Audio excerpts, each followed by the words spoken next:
작년 6월의 어느 날 구급대원 유준상 씨는 잊을 수 없는 아주 특별한 일을 경험했습니다. 페인트 작업 중에 시신했다는 환자가 있다고 일단 신고를 받고 출동해서 갔습니다. 의식이 없어서 빠른 이송이 요구되는 상황이었습니다.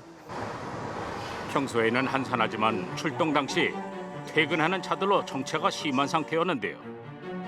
야, 머네. 근데 저희가 바다니까 그렇죠. 그렇게 갈 나올 수밖에 없는 수밖에. 거죠. 다른 길도 없고. 구급차 역시 가다 서다를 반복하던 바로 그때 불쑥 오토바이 한 대가 나타났습니다. 차량 사이를 누비며 정체된 도로를 아랑곳하지 않고 달리는데요. 어떤 상황을 겪으셨을까요? 처음에 봤을 때는 중앙선으로 침범해가지고 양쪽으로 왔다 갔다 하시는 거 보고 조금 저희도 놀랐습니다. 예. 알고 보니까 이제 양쪽에 양쪽 차량에 뭐라고 말을 하시는 것 같은데 길을 터달라고 얘기를 하셨던 것 같습니다. 아, 미리. 수신호를 보내고 있었던 상황인 것 같아요. 그러니까 오토바이니까 오토바이를 네. 쭉 가면서 그렇죠. 예. 모세기죠. 말하고 나니까 양쪽 차들이 조금씩 움직이면서 이제 서서히 이제 차량들이 움직이니까 다른 차량들도 따라서 움직이는 그런 상황을 목격했습니다. 병원으로 향하는 20여 분 동안 구급차를 앞서 달리며 수신호를 보내 길을 터준 오토바이 운전자. 덕분에 구급차는 신속히 환자를 이송할 수 있었는데요. 이게 아마 어디로 가야 그 큰 병원이 있다는 것도 미리 알고 짐작하시고 계셨을 가셨을 것 거예요. 같아요. 10분에서 15분이면 정말로 생명이 왔다 갔다 하는. 그죠. 용기 있는 행동으로 도로 위 모세의 기적을 만들어낸 오늘의 시민 영웅.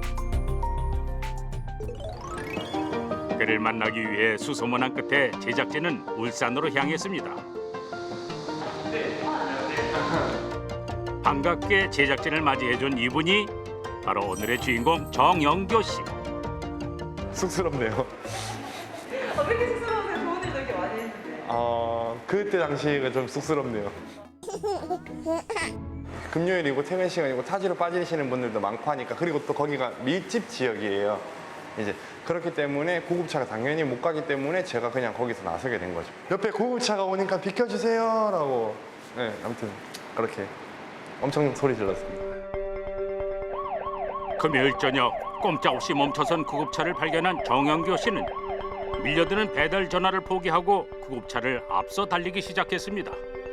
배달 대행업을 하시면 한 번이라도 더 배달을 하시는 게 본인의 그 경제에 도움이 되는 거잖아요. 근데 그거를 포기하고 다른 분의 목숨을 살리겠다는 마음으로 저렇게 하신 게 너무 대단하시네요. 생업을 우선할 수 있었던 상황임에도 그가 용기를 낸 이유, 구급차에 관한 아픈 기억이 있었기 때문인데요. 2010년도 당시 이제 8월 달인가? 네, 교통사고가 크게 나갖고 이 병원에서 수술 안 된다, 저 병원에서 된다 이래갖고 병원도 막 옮겨 다니고 했었고 그래갖고. 배달 일을 하던 중 큰 사고를 당했던 정영교 씨.